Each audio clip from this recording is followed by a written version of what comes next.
Welcome to Indiana Sports Beat Radio, presented by Endeavor Hospitality Group and Andy Moore Honda of Bloomington. Looks over the middle, second guesses, fires, throws. Does he make the catch in the end zone? Yes! Touchdown! Oladipo to win it. Another one! He got Another it! one! Oladipo! Another one! Huge hole. He's at the 30. He's going to go. 10, 5, touchdown, Jonathan Taylor. Galloway finds Rob Finnessy, who fires the three, and He hit it. Now, from the Golf Club at Eagle Point Studios, here's your host, Jim Coyle. Hello, everybody. Welcome back. Another week and another day of Indiana Sports Beat Radio coming to you from the Golf Club at Eagle Point Studios, brought to you by our great friends from the WOW Club, My WOW Network, and all that goes with that. And, of course, Andy Moore Honda. Put the drive in your day with a new vehicle from Andy Honda.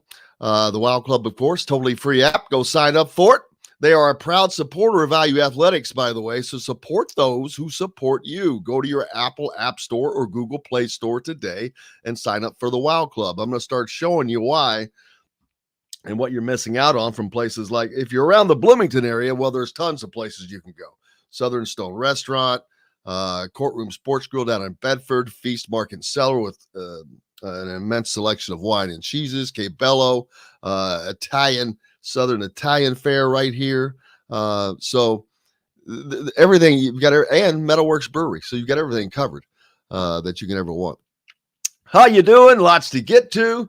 Over the weekend, we've got the Kentucky Indiana All-Stars that happened. Of course, PGA that went on, NASCAR, whatever else we can find. Of course, the return of JTP, John, the producer. John, I never thought I'd be happier to see you, and I was correct. I'm not. So, no, just kidding. But be careful. JTP2. Now, see, now we have a JTP and a JTP2. That's right, because he has the same first So initial. I started calling him JTP2. There's got to be a Nice way little- we could. It's like JTP Reloaded. I like that better. Why? It's JTP2. It's I'm different, just trying to be creative. Well, so am I. 02, 0.02. I 2.0, don't know. the next Anyway, there edition. you go. Definitive 2.0. edition. There you go. 2.0. JTP 2.0. Anyway, regardless, outstanding job. Joe Lincoln, our new associate producer. But what an outstanding job he did. Could only wish he could have been here 5 days instead of 4. It would have made it incredible. But big thanks to him for filling in for you all week. He did a great job.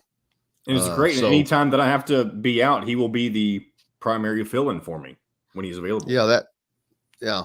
Well, I wish we had someone to host like that. That would make the show even better, because then you'd have a host that was even better than the real host. People be begging for the other guy to come back most of the time. Well, it's like when Jennifer said was happy that it was JTP and Dustin Schutte on 2 Thursdays ago or something like that. Oh, trust me. It's a tenuous position here. How was your weekend? Did you get out and do anything? The heat's on the way, from what I understand. 5 so I hope straight you got days to. of 90-degree plus weather coming and starting today. Holy cow! You ain't lying.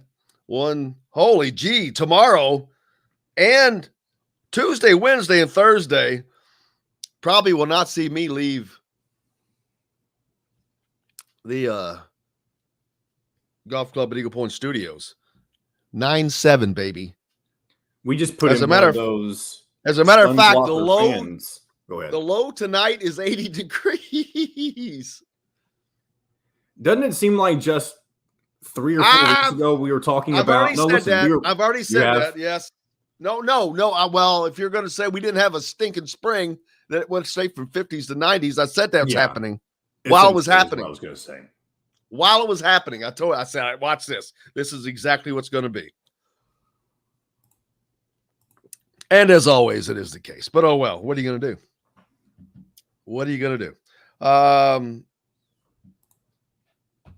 Indiana All-Stars over the weekend and the Kentucky All-Stars. We'll be talking about that later with Kyler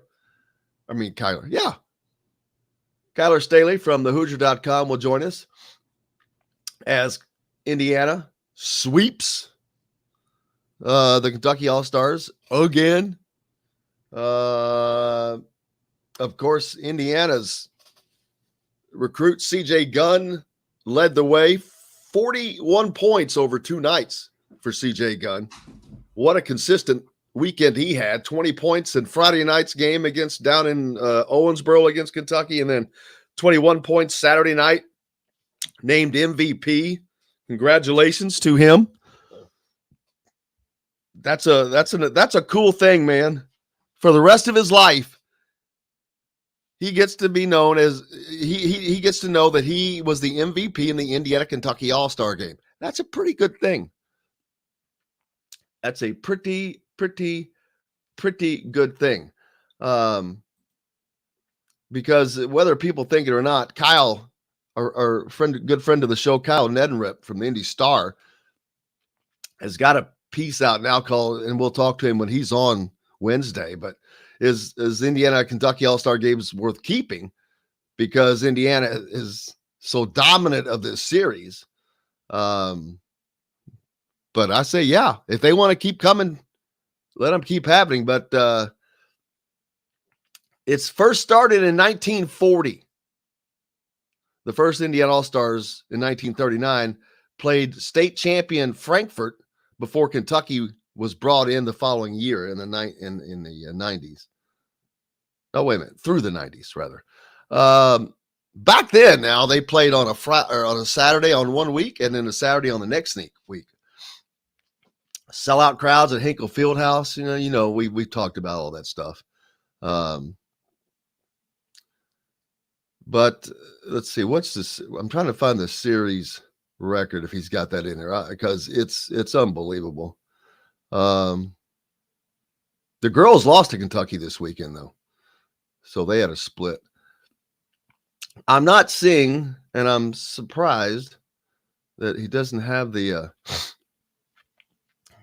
series ledger because it's like 104 to 40. I mean, it's bad. But they have also had to move from playing in Freedom Hall in Louisville and Gainbridge Fieldhouse to smaller venues. Now, Kentucky's side has generally always been helped out by Indiana people. When they had the game in Louisville and they have the game in Owensboro, right there on the river. They've got some I think that they're not going to get back to sellout arenas. We all know that. But I think that, and from reading a lot of this, the kids, they still love it. It's an honor. They're not looking at how many people. They don't all know the history. They don't all know that it used to get 20,000 people. But it's a different day, man. There's so much going on. But probably most of all is because it's such a lopsided series. You know, Indiana's going to beat their butts every time. But especially for an Indiana kid, it still means a lot being an all-star. I mean, go down the list. Look at those names. You want to talk about a who's who in American basketball? You can find it in that list. The great names. Whether it's Indiana, IU, or whomever. Larry Bird, Oscar Robertson. I mean, go down the list, man. There's probably other states may not have an all-star series like this, but if there is one, I challenge you to find one that has more future talent on it than Indiana's. Braden, as the quote says, I think Braden Smith had the time of his life, even though he was not even able to participate in the games. But it doesn't mean any less than it did to the players in 52 or 82. Kyle's got a few ideas, which I look forward to talking to him about. Move the Kentucky game back to Louisville, if not at Bellarmine, which he thinks is a great location for the game. There's other places in Louisville they could play that they could do this. And because he said it's an easier drive for Indiana fans. Exactly, because you're going to draw Southern Indiana fans. You've got that Jeffersonville, New Albany, Floyd County, Harrison County, Scottsburg, all that area, Madison, all that area down there. Create a dunk contest and 3-point shootout. It's not a bad idea. I'm shocked that they haven't done that already, Kyle, Ned, and Rip, and I can't wait to talk to you about that. The warm-up Saturday for Indiana basically was a dunk contest. He'd say Cathedral's Jackson Edwards, Lawrence North's Gunn, and Mount Vernon's Ahmad Gerard Pikes would be his top picks. Give 5 players 2 dunks apiece and bring on some judges. Heck yeah. We're going to start pushing that.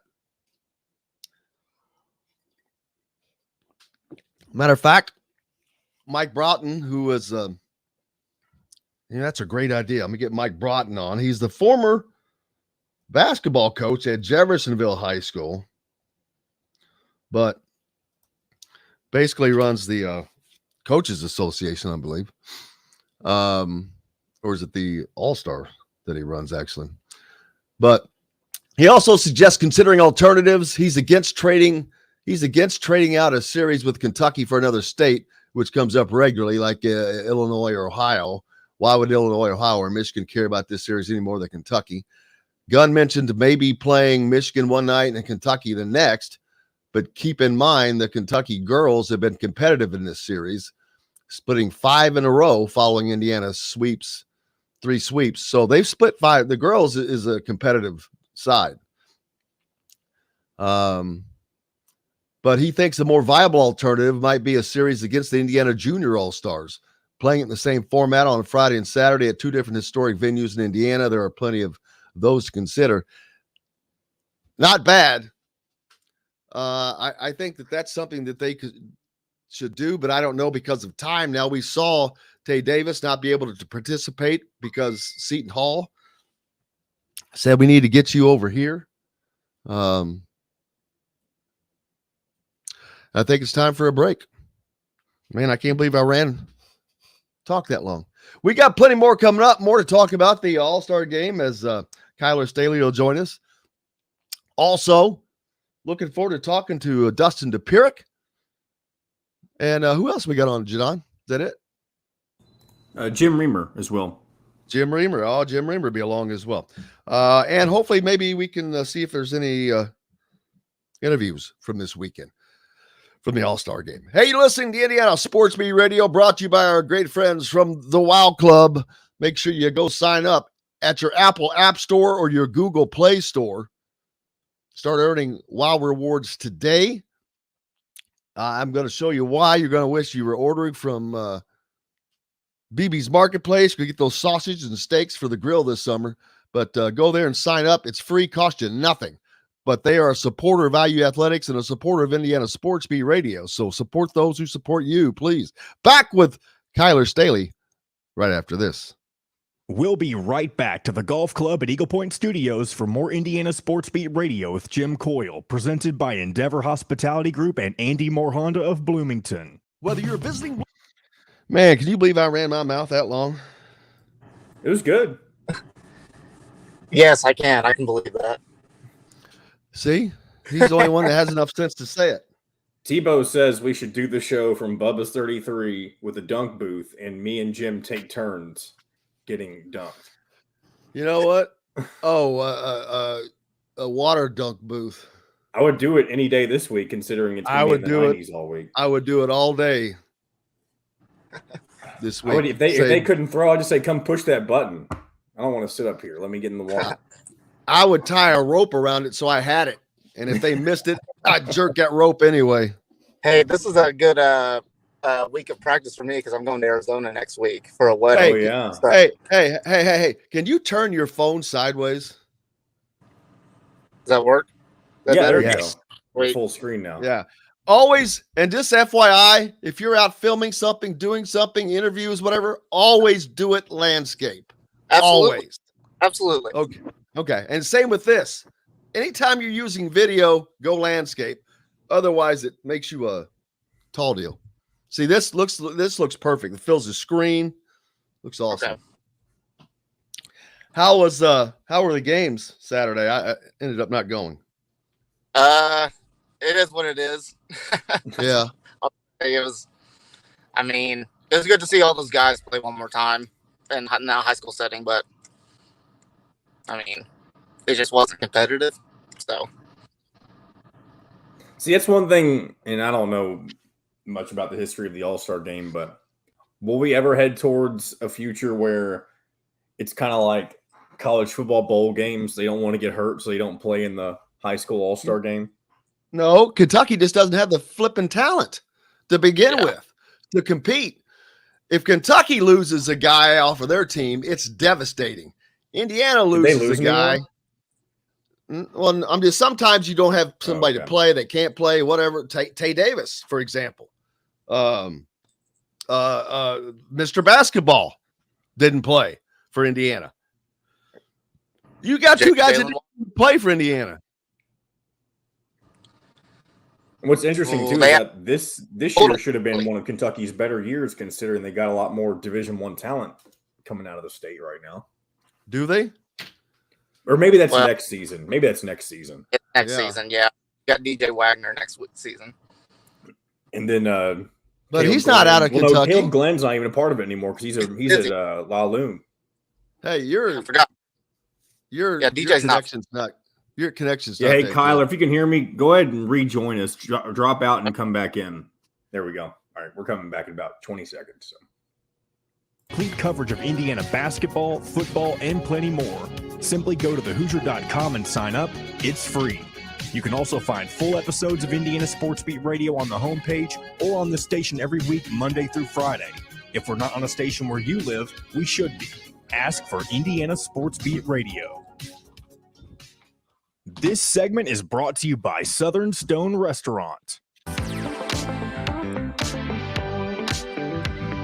Now back to the Golf Club at Eagle Point Studios for more Indiana Sports Beat Radio with Jim Coyle, presented by Endeavor Hospitality Group and Andy Moore Honda of Bloomington. Welcome back. It is a Monday, and I hope you are ready for the week. It's going to be a warm one. But we got Kyler Staley with us from the Hoosier.com. Indiana Rivals was in attendance Saturday night at Southport High School as the Indiana All-Stars took on their Kentucky counterparts in Game 2 of this season's series. And again, as Kyler said, it was pure dominance from both CJ Gunn and the Indiana All-Stars as they win 104-77 Friday night and then 101-81 on Saturday night. Great weekend for CJ Gunn, first of all. Yeah, absolutely. I can confidently say he was the best player on the floor both nights.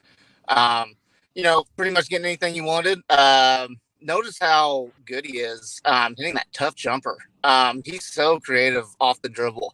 And he looked like he was having fun out there, which was the main thing, for these events.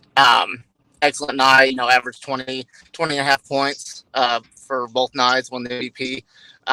Heard you say it earlier. That's something cool that he can say, for the rest of his life that he was the MVP of this game, even though it wasn't the most competitive 2 nights. Still a great accomplishment by him. Yeah, oh, absolutely. Very cool. Like I said, that's just go down the ledger of names in this thing. That I don't know how long if they've always done an MVP. because sometimes I don't know how far back you'd have to go if they did that. But if they've always done one, oh my, go back and look at those names. That's going to be, I would just sit if I was CJ Gunn, I would just sit in my room, get that list out, and just start looking at it, because it's mind-boggling, some of the names that are on that list.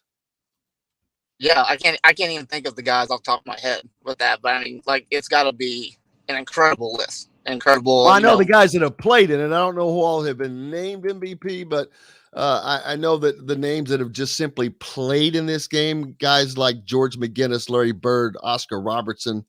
Do I even need to go any further than that? Nope. I mean, we're talking about legends of the game, man. Right. Yep. I mean, it's a who's who, of those events. But I mean, there's a lot of talk, with the series, like, should they continue it? Should Kentucky be the team that they play every year? I've heard names like Illinois, Ohio, playing that. If I had it my way, what I would do, I would just do a series between the senior and junior all-stars. That's what I would do. I think it'd be a lot more competitive in that.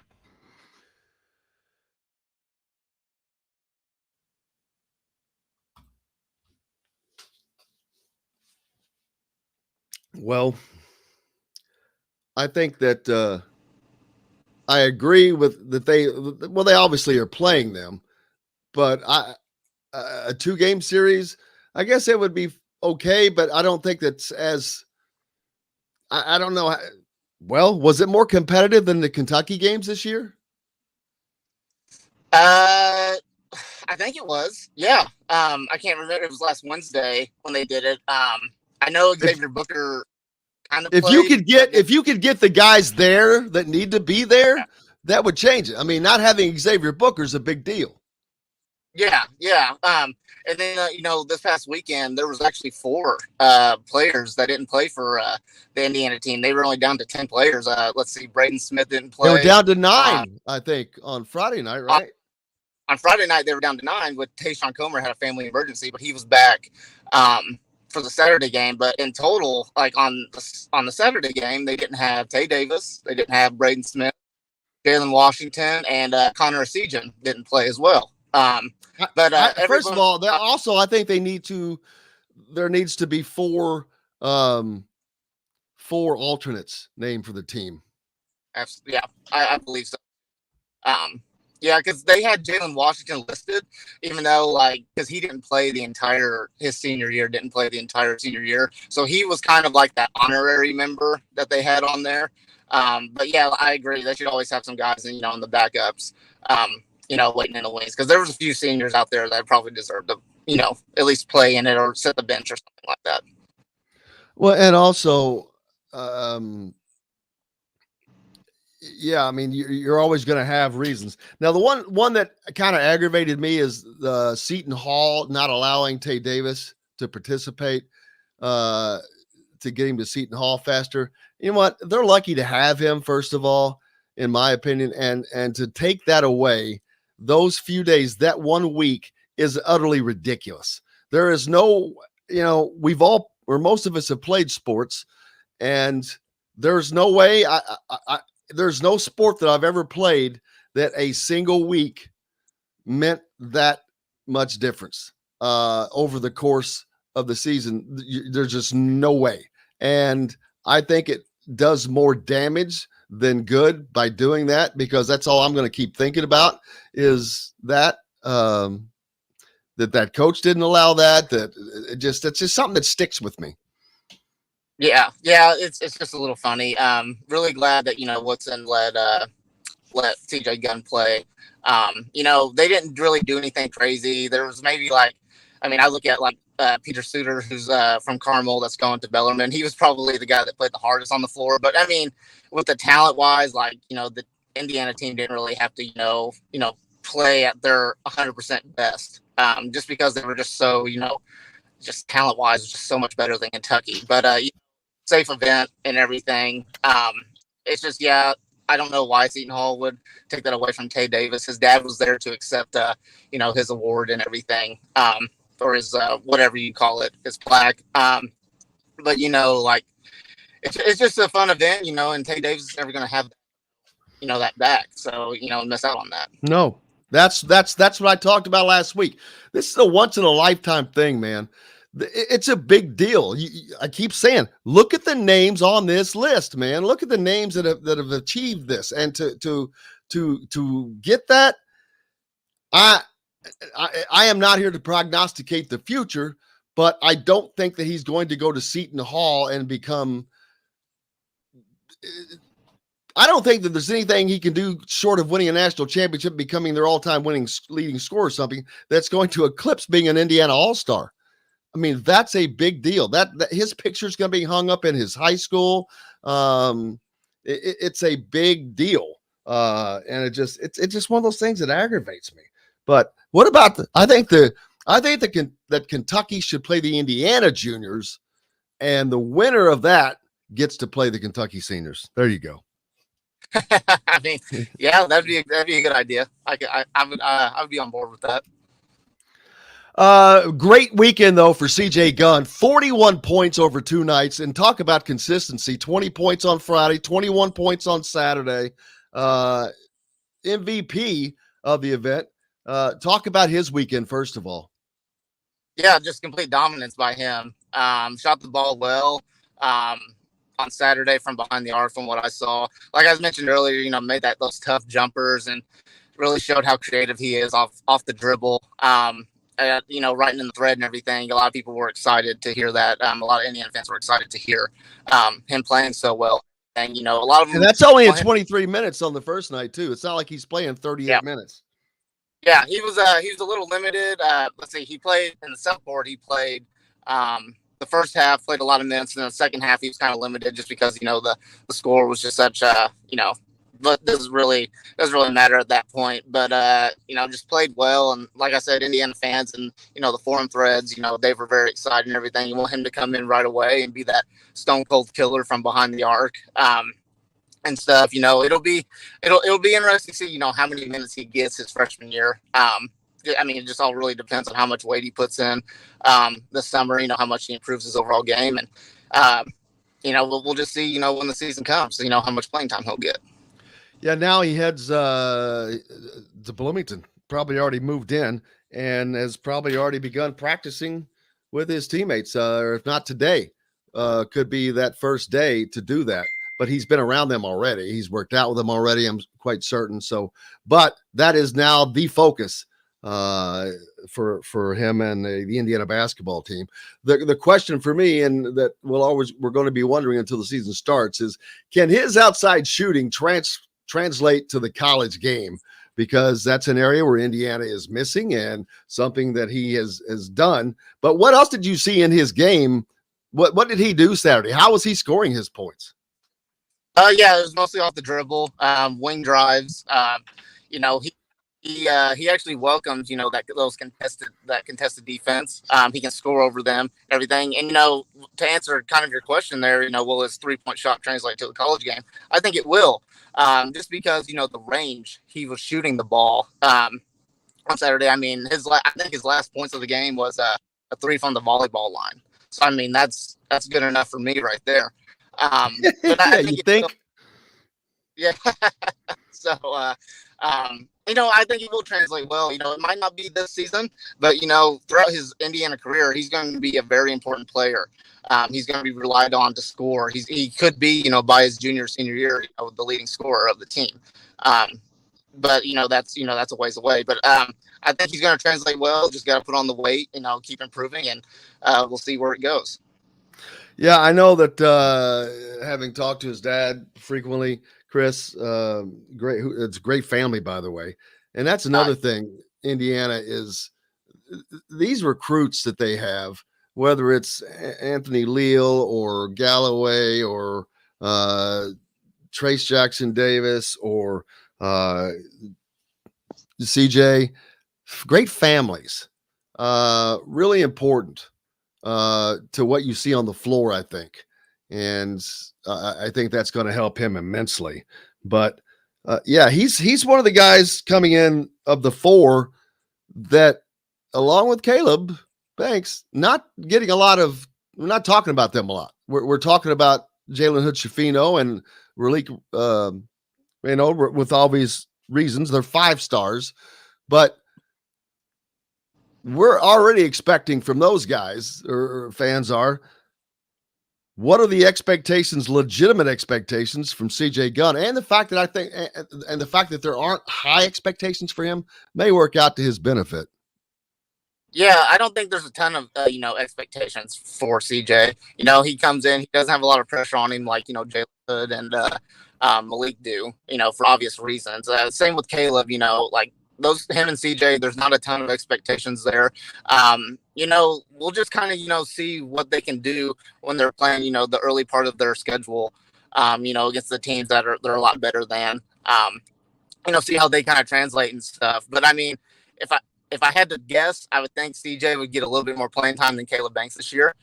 There's a lot of guys in front of Banks, and CJ's got maybe he can come in and get some spot minutes in the backcourt and everything. If they need some 3-point shooting, he can come in, help the bench out a lot. But not a lot of expectations from him, which is a good thing, and I strongly believe that. But at the guard spot too, there's going to be a lot of competition. I mean, you've already got X. And what I believe is going to be Jalen Hood-Schifino starting in those 2 spots, but you've got Trey Galloway behind them, who is. But I think CJ Gunn. It's just going to depend. I mean, man, that first year, there's just a lot to making this transition. The speed of the game on defense, first of all, is something that they have to get accustomed to when you're coming out of high school. And we'll see. It's always hard to tell how much of an impact they're going to be able to make, because how quickly can they adjust to this game? And it's not just Division I; it's high level Division I. You're talking a team now. You're on a team that is projected to be a favorite to win the Big Ten Conference. So you're on a high level team with high level recruits and everybody fighting for minutes. Guys that have been here for 2 years fighting for minutes. But this is what you need to have a great team. And they haven't had guys really fighting for those minutes before. And I think that is they're in the best place now they have been in since 2013, probably. Yeah, I agree. There's going to be a lot of there's going to be a lot of competition this summer within the team. As far as that, you've got a lot of competitors on this Indiana team, and they all want to play. So, and another guy is, Anthony Leal. Is he going to be able to get some minutes this year? Is he going to improve his 3-point shot, or is CJ, going to pass him for minutes? You just don't know. But I mean, it's going to be very competitive. Very curious to see what Woodson does with his lineups this season. Yep. So now Indiana goes kind of into a hibernation on the basketball side of things, as far as the team, but recruiting does not end. The summer recruiting does not, the summer AAU schedule does not end. It did slow down a little bit. It looks like next coming up is the Indiana Basketball Coaches Association Top 100 Showcase at Brownsburg High School coming up on June 18th. What is that? What can we expect from that? Yeah, so it's obviously the top 100 players that all got invites to do this camp. It is a live period, so expect to see some coaches there. Obviously, the main guy that's there is Xavier Booker, who it just came out that he is going to be taking an unofficial visit, I believe, this week to Indiana, which that's on Wednesday. That's some encouraging. Yep, that's some encouraging news. I think.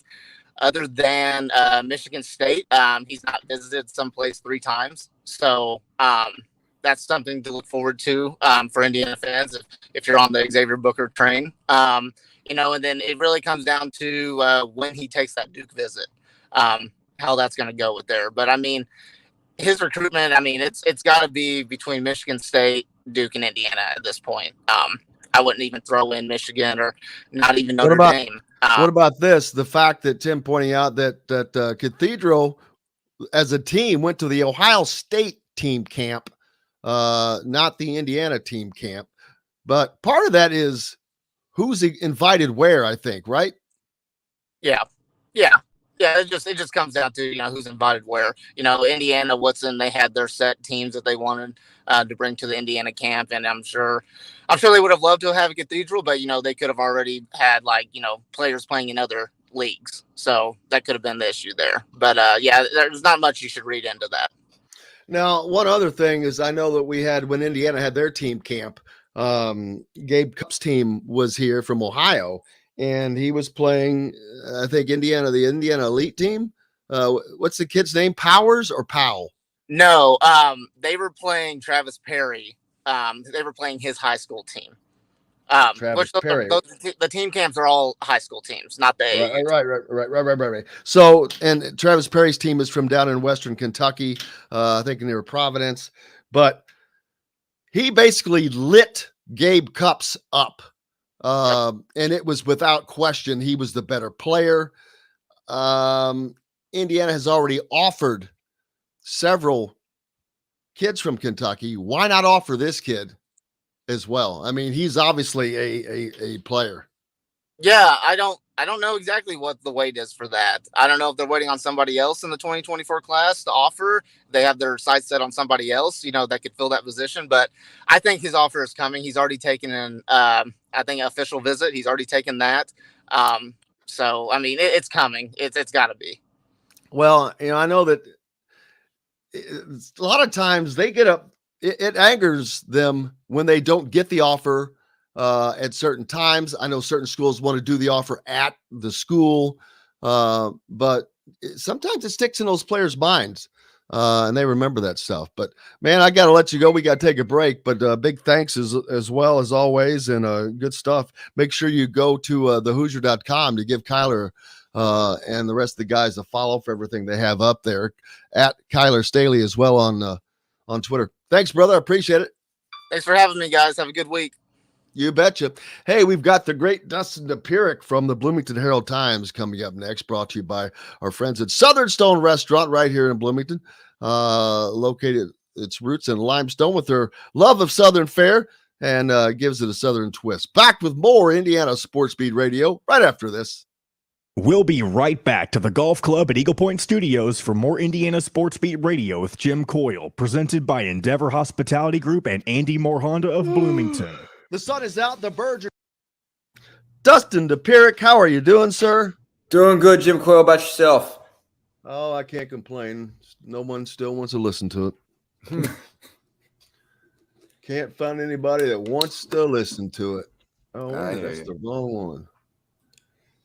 Where's my Indy Star? There we go. Subscription. How much longer before they're just going to fold the Herald-Times into the Star and make it the Bloomington edition? They won't. I mean, it's all just for name. Yeah. It's all Gannett. Yeah. Right. It's like the Courier. What's up? It's like the Courier. I mean, I grew up reading the Courier, which has been the Gannett for a long time now. But they used to have the Indiana edition. Yeah. Then they stopped doing that and just made it a section of the paper. Yeah, and I mean, it's a different deal depending on where you're at. I mean, in a sense that, for me, I mean, the way I function, I'm both basically. I mean, I sort of go right. That's how I see. I mean, I see as a I mean, every a Star guy. Every once in a while, though, I mean, I'll obviously do something that's purely Bloomington related. Like I did Little Five, I did a couple Edgewood baseball games. So every once in a while, I get just asked to do something like that. But I don't know. It is a separate property, and as long as they still own the building, it's a separate property. And so, in a manner of speaking, everything in the state is an Indy Star, property. Basically, is an Indy Star sort of. Sublets in the Indy Star, but they like still having those banners to be able to say, okay, you've been, you're in Bloomington, you've been reading the Bloomington Herald-Times all this time. There's still a Bloomington Herald-Times, there's still a South Bend Tribune, there's still a Martinsville Times reporter, all those kinds of things. So, I mean, it's not just, I mean, you forget too, it's not just Bloomington. I mean, we still have, a Bedford paper, technically, a Martinsville paper, technically. Those entities still exist. So I think they'd rather have the entities than just call them the whatever section. Man, I can't believe Notre Dame did it. They beat Tennessee. Me neither. I'm still shocked at that. I didn't watch it on Sunday. I was watching part of it. Man, I that's didn't wild. watch it all I either. feel bad for Tennessee fans. I really do. You can't ever feel bad for Tennessee fans. I was like, man, I don't feel sorry for anybody in SEC. I I'm was sorry. around them for 2 years, man. I mean, like they Okay. are, and like I know that everybody seconds. hates this team. I mean, it cracks me up because it's just like they fit. Andy Moorhan, now in Bloomington. This segment is brought to you by Remax Advanced Realty, Indie Home Pros team by Cheryl Sizemore. Now back to the Golf Club at Eagle Point Studios for more Indiana Sports Beat Radio with Jim Coyle, presented by Endeavor Hospitality Group and Andy Moore Honda of Bloomington. Wow, welcome back to the smooth sounds of jazz. No, I'm just kidding. Sounds like a nice little, I don't know, You introspection. never know what you're going to hear on Indiana It's Sports. like kind of, cocktail hour at a wedding is what it's kind of like right now. It's like, what do you call it? Meditation, a little meditation. welcome to the Indiana Sports Beat Meditation Hour. No, welcome back, Indiana Sports Beat Radio on this Monday. Dustin Dopirak from the Bloomington Herald Times with me now. How are you, sir? Doing good, Jim. How are you? Cannot complain. It was a beautiful weekend. The weather was absolutely outstanding, and now it's over because it's going to be the oven has been turned on apparently, and will be left on for the rest of the week. So I'm probably going into hibernation. All right. Well, we'll see you when you get out of that. Lots of great stuff over the weekend. We'll talk about. I just got done talking about the All-Star games, which we'll talk more about that with you as well. Right now, NCAA baseball happening, and not that it matters to a lot of people listening, probably, but I caught some of the Notre Dame Tennessee series, which Notre Dame wins that series. A shocker, first of all, because there are just no teams that far north that ever get to do anything in baseball because of the weather. But Notre Dame is plowing along, and greatest helmets in all of baseball for certain in college baseball. Yeah, the big goals are great.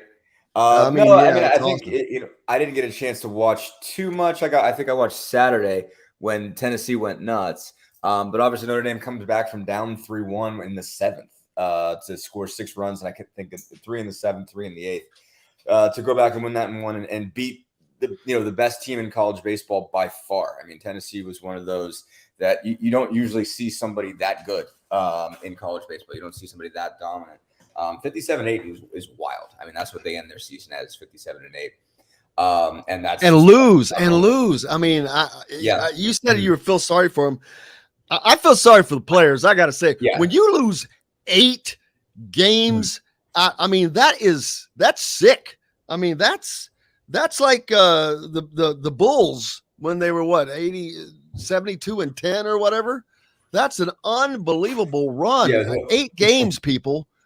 Yeah, no, it's wild. I mean, I think they won 23 in a row at some point early in the season. I mean, it was nuts. I mean, they were just so dominant, and ran away with everything. And they had a team that could pitch, they had a team that could hit, and they had attitude. I mean, they were, there's a reason that there are people who are celebrating today because they're out, because they were cocky. I mean, they absolutely just, hit home runs and shoved it in your face. I feel bad for Tennessee fans just because I was there. I spent 2 years in Knoxville.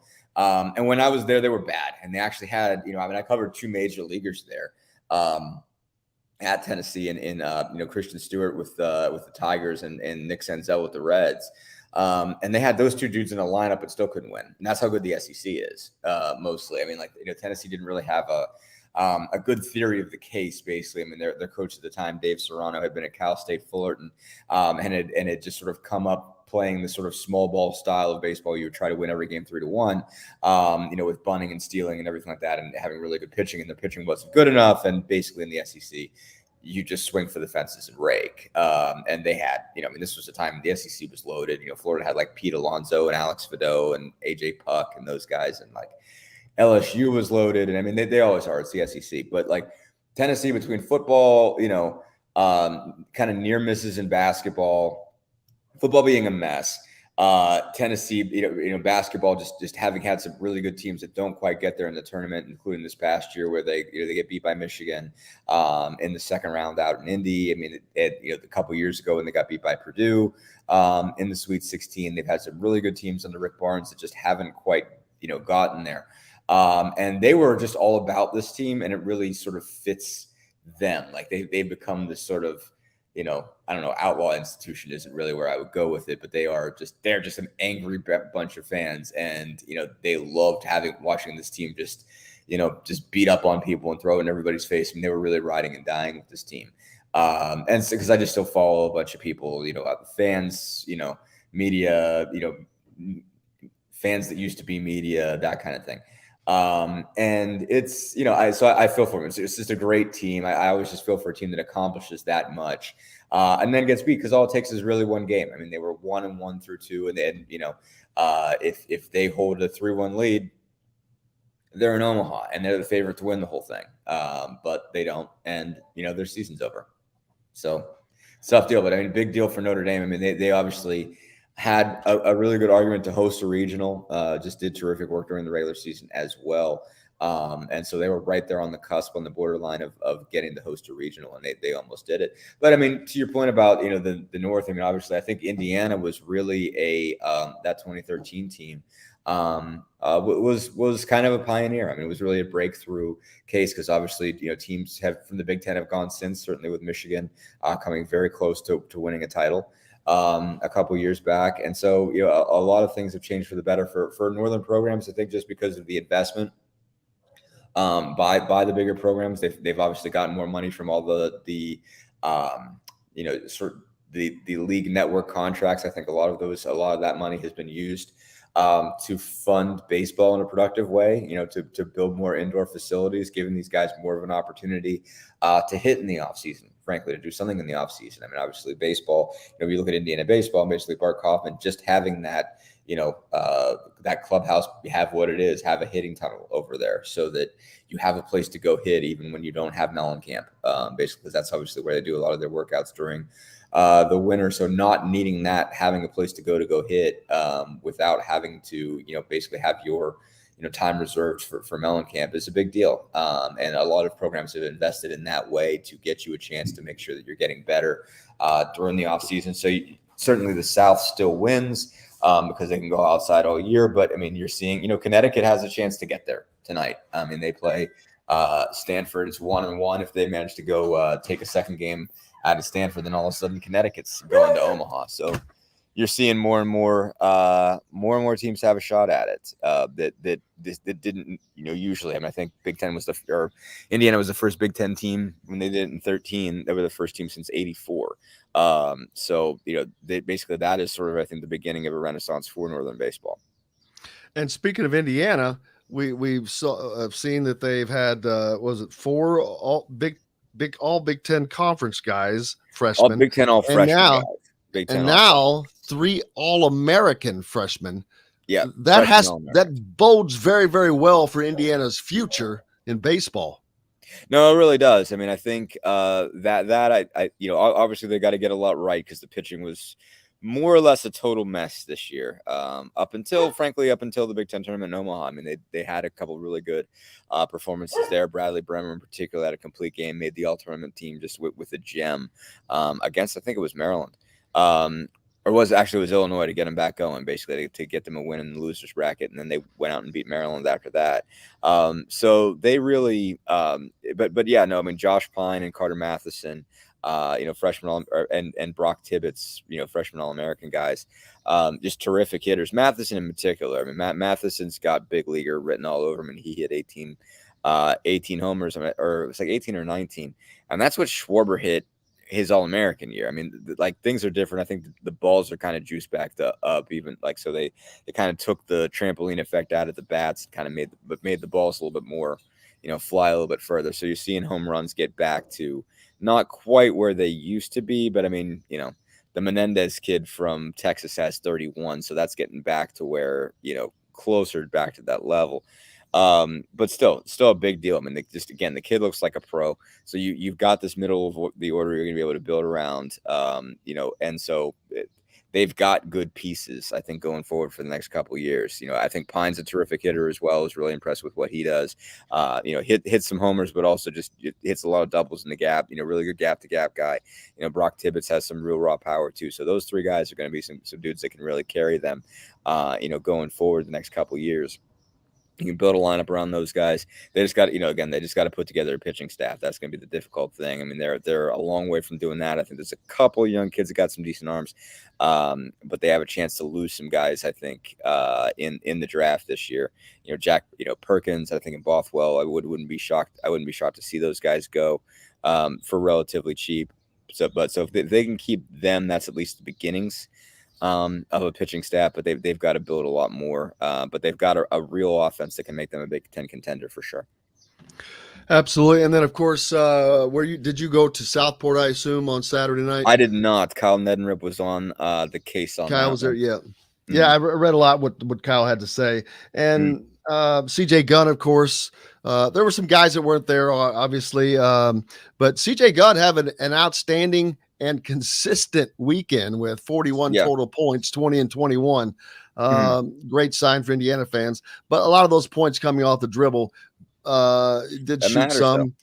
Absolutely. It shows that he's ready to step up and be the guy, which is something that he has done his entire senior year. From the time he came off that injury, he was just knocking down shots in the fourth quarter, scoring points in the fourth quarter. He doing all the things that I would call the guy. Now, I know everybody has a guy on their high school team. Everybody has the guy that's the best and all that. But there's still different when you're actually doing all those things every time. And he has been that guy. So he's used to that role. Now, coming to Bloomington right now, he's going to get smacked down a few pegs because he's got guys that are been here for 3 years that are bigger, stronger, yada, yada, yada. But if he can bring that swagger, that confidence, that belief, he could be that guy. And I'm not saying to start off, but maybe it's next year. But Indiana has to have a guy that can hit the shot, that can get the shot, that can do what needs to be done at that time. And they just haven't had that. Yeah, they've got a lot of talent, Trace Jackson Davis, but I don't consider him that guy. He's not the guy. And they just haven't had it. And as odd as it sounds, even though CJ may be the lowest rated recruit coming in, he could end up being the guy or a guy. I mean, I think I expect Jalen Hood-Schifino to come in with swagger. I don't think that's going to be an issue for him.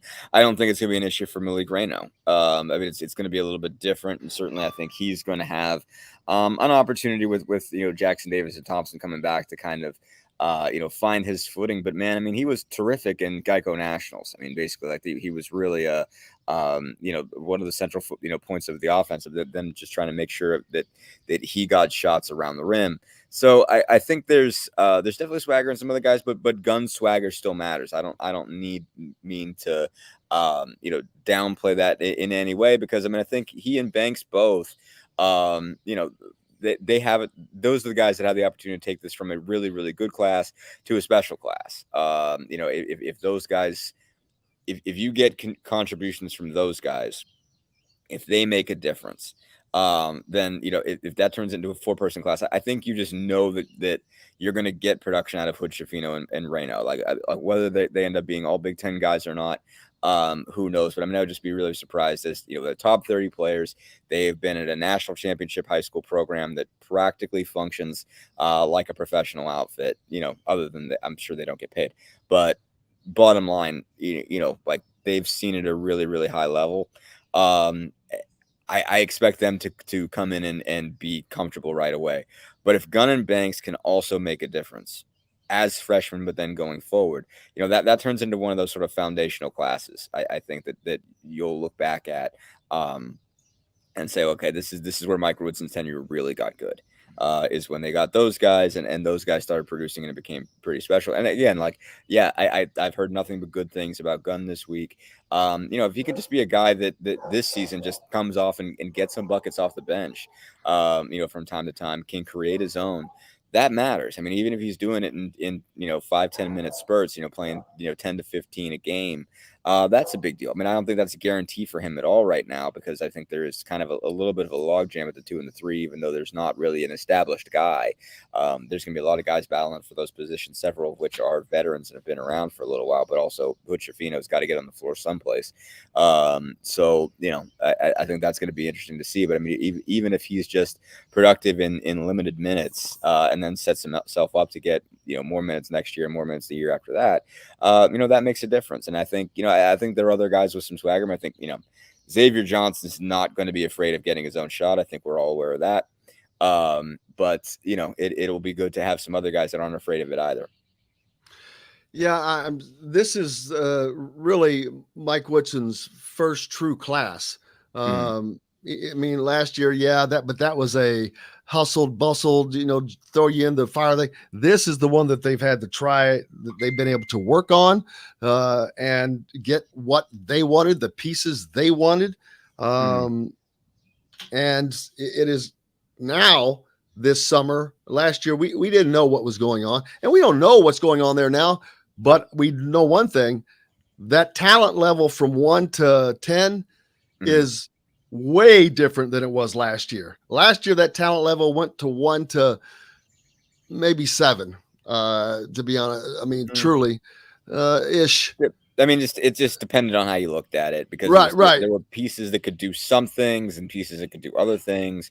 Well, and I'm putting a higher bar on them. I'm saying for this team to compete at that next level. But now I think that they have that talent on the bench, and not just to come into games, more so for practice. Sure. Those guys weren't being pushed very much last year. They couldn't have been. Who's pushing whom? And so, I mean, some of them were. I mean, it's piece by piece. I mean, like, did Michael Dorr push Trace Jackson Davis? Not in any sense of Trace had any reason to worry that he was losing his job. No. Did Rob? But see, you want that. Sure. Not well. But a superstar like Trace Jackson Davis, no, he's probably not going to be worried about losing his job. But those other guys, you need the other guys, kind of on the edge a little bit. Right. No, I mean, let's put it this way though. I mean, like, would you say Race Thompson got pushed by Jordan Geronimo? I mean, I would. Oh yeah. Like I would. Would you say Parker Stewart and Miller Kopp got pushed? I'm sure they did. I mean, they're just different players than the guys that they would. But they're getting pushed because their production was down. Right. Would you say Xavier Johnson was pushed by Rob Finney? That's kind of an interesting one. Not really. I mean, he made a difference. I mean, like they would say so. Yeah. Xavier Johnson and Rob Finney would say so. They would say that they made each other better. And I mean, I would disagree, because it would have been. What's that? He would have played more, in my opinion, had that been the case.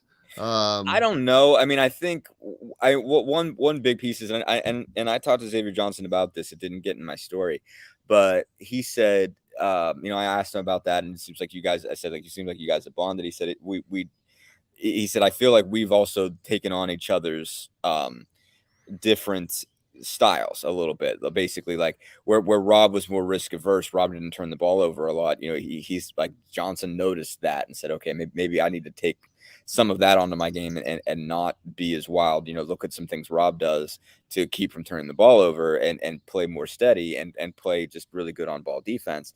On the flip side, Finney saw ways of being able to take more risks, from watching what Johnson did. So it kind of all depends there, how you look at it. But I mean, I think it's at least argumentative. It's not a hard no.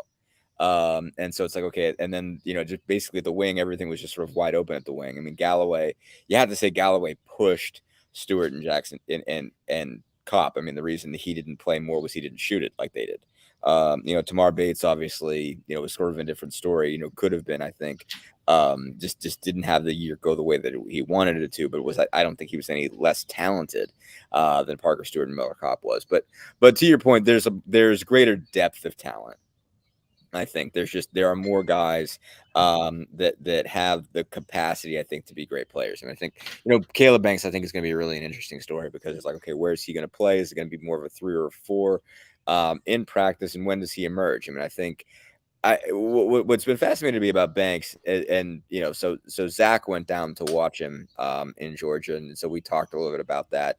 Just he and I just bounced stuff off of each other. I mean, when I look at highlight tape, I'm like, what is there possibly to pick on about this guy? He's 6'8", can get to the rim at will, can shoot threes. I mean, like he just is averaging 20 something a game. I mean, like what's he do wrong? Like why isn't he one of the 10 best players in the league? In coming into college basketball, like 6'8" with that kind of skill, like what's the downside?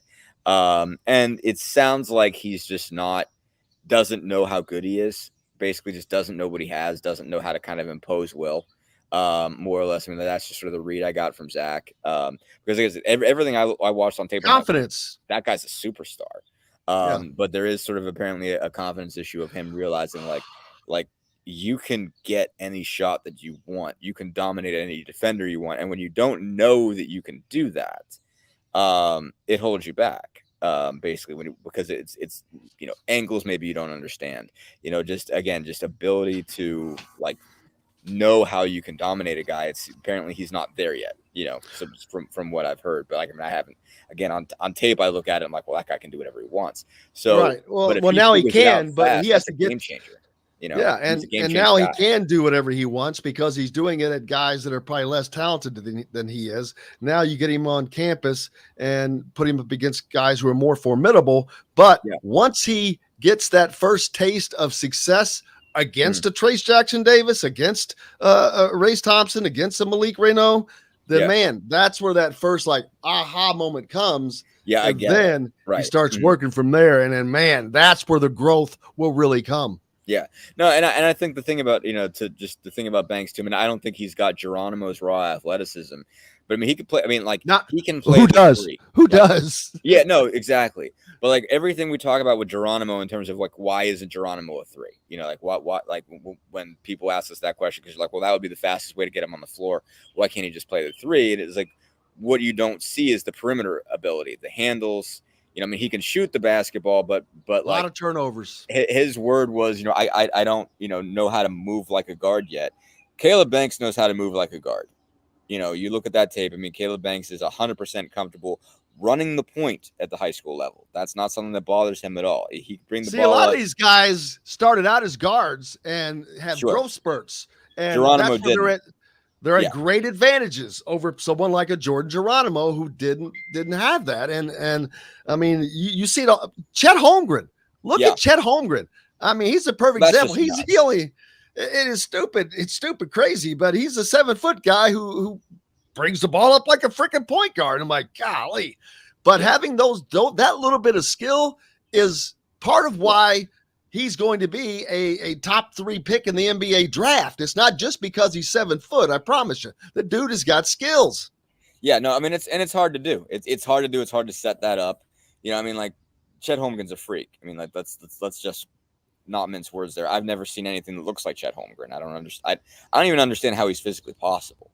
But I mean, you and I saw it up close between Jalen Duren and Chet Holmgren. We saw 2 entirely different humans out at Portland, basically because they were both in the same tournament site that Indiana was.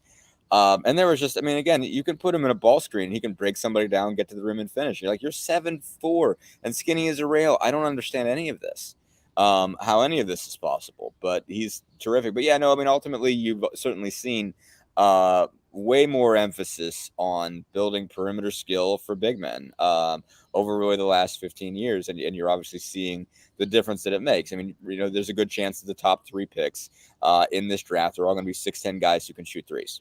And I mean, that's really the dividing line. I mean, we've talked a little bit about NIL and how it's keeping some of these big men in the league.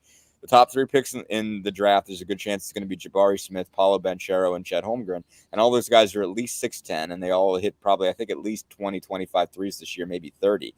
And then you got 4 guys coming back that are probably going to be All-Americans, and Drew Timme, Oscar Tshiebwe, Armando Bacot, and Trace Jackson Davis. And between the 4 of them, they hit 9 3-pointers, and Timme hit 8 of them. So that's really, I think, the dividing line of whether you're a top 5 pick as a big man going into the NBA is whether you can hit threes or whether you're sticking around for your senior year.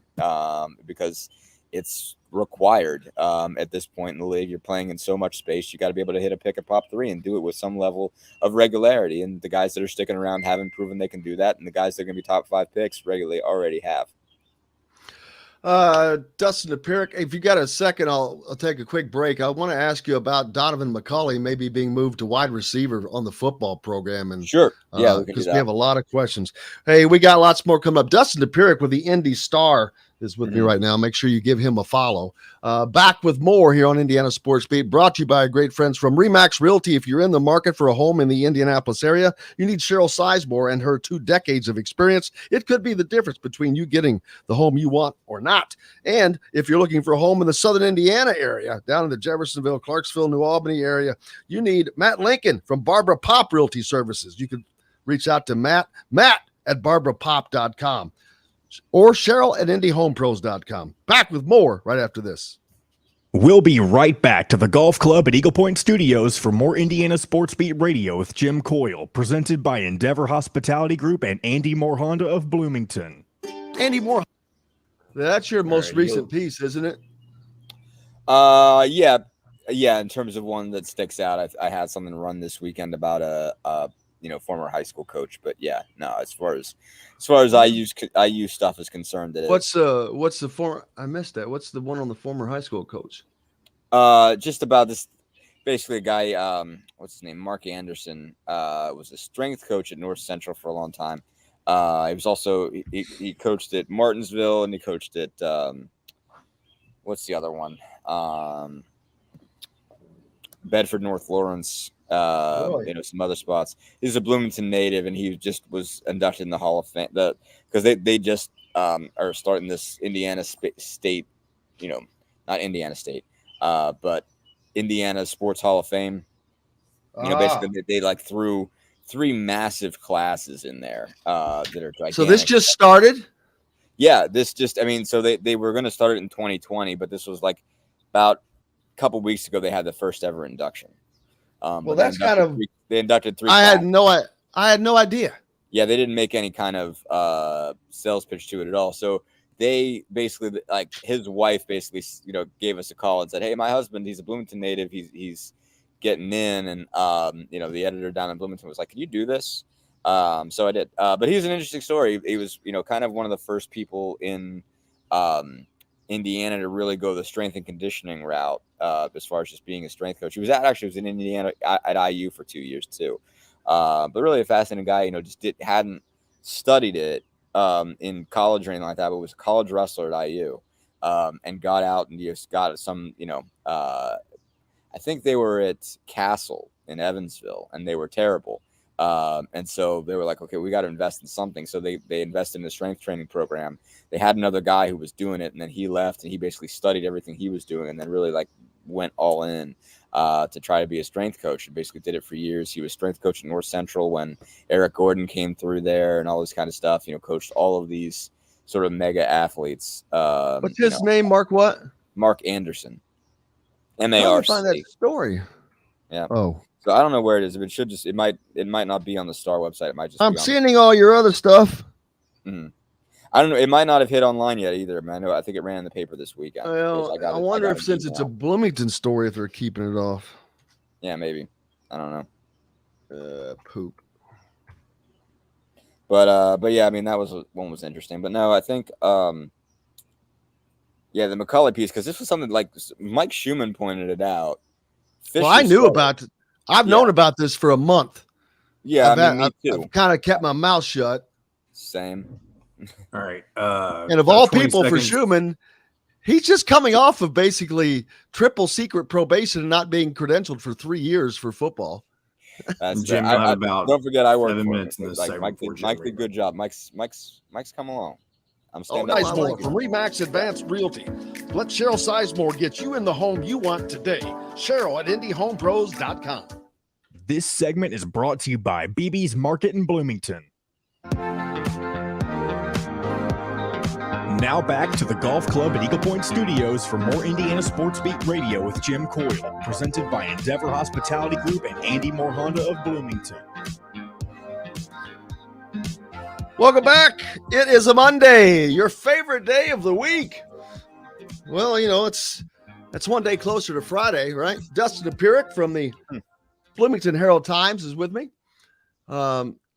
He's got a couple of pieces out right now, but one of which in regards to Donovan McCulley, most likely being switched to wide receiver, something that we've been hearing about for a while, even though we haven't gotten to see anything, Dustin, on the football side, and that goes all the way back to practice and this, that, and the other thing. But the word was, I heard that they had moved Donovan McCulley to wide receiver. The quarterback room is pretty full, and not only is it full, Tom mentioned it's as healthier as it's been in a long time. They were horribly not healthy last year. Yeah. No, I mean, they were down to, last spring they were down to Tuttle. That was pretty much it as far as scholarship guys. I think Grant Gremmel had to, get a lot of reps last year just to have a functional second team. Because obviously Penix was still coming back from his injury, and Dexter Williams got hurt during the season, and McCulley hadn't come to Bloomington yet because he was playing basketball, obviously with that Lawrence North team that ended up going to state. So with CJ Gunn. It ties it all back. And Omar Cooper, for that matter too, although Cooper might have been hurt that year. I can't remember. So I think, basically in terms of me writing it, I mean, I just saw that the Don Fisher said it on the radio, at which point I figure it's fair game, right? Hey, that's why we wait for someone like that we know can't get in any trouble for saying it. Exactly. Because if we say it, I have no idea if he gets in trouble, but one way or another, I mean, like, they let him at practice, and if he gets in trouble, he doesn't give a crap. Nothing happens. What are they going to do to Don Fisher, baby? What are you going to do to Don Fisher? Nothing. You might say, "Stop it, Don," but that's about the extent of it. No, you'd say, "Stop it, please, Don." Yeah, exactly, Mr. Fisher.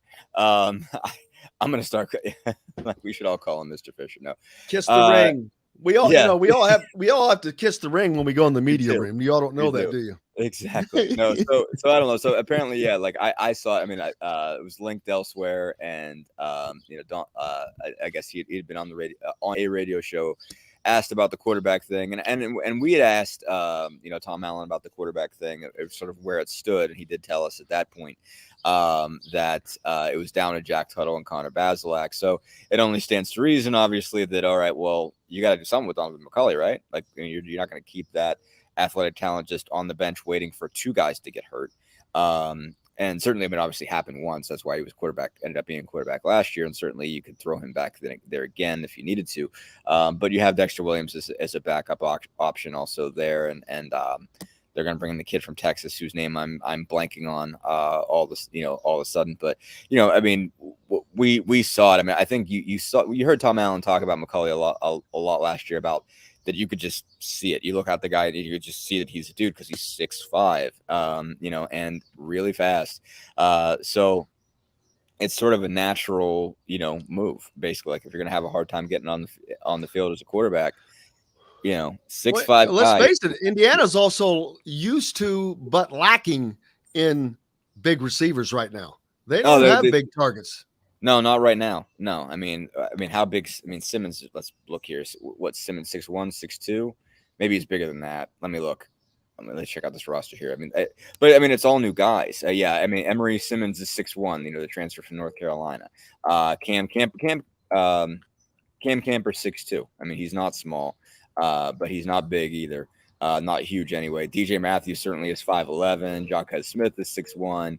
I mean, they've had bigger dudes at that position. Certainly, I mean, their best players certainly have been bigger guys. Javon Swinton's only 6'2". Malachi Holt Bennett is 6'3". He's got some length to him. But yeah, they've had bigger dudes at that position. So it's a move that makes sense. Have one really big guy you can throw the ball to. Have a guy that can do the sort of things for you that Freifogel was doing in 2020. Is something they could really use. And Miles Marshall's not a small guy, but they obviously lose him at 6'4". So it's a move. It's a move that makes all the sense in the world, and gets a really, really talented guy off the field or on the field. So that Tom Allen really likes McCulley as an athlete. So again, it's just it's just a sensible move. I think makes them could make them a lot better. I mean, if he could, you would think he's a smart kid. He could figure out the position pretty fast. He's already been a quarterback, so he kind of knows I would say he knows what everybody's supposed to do, but he has to learn a new offense.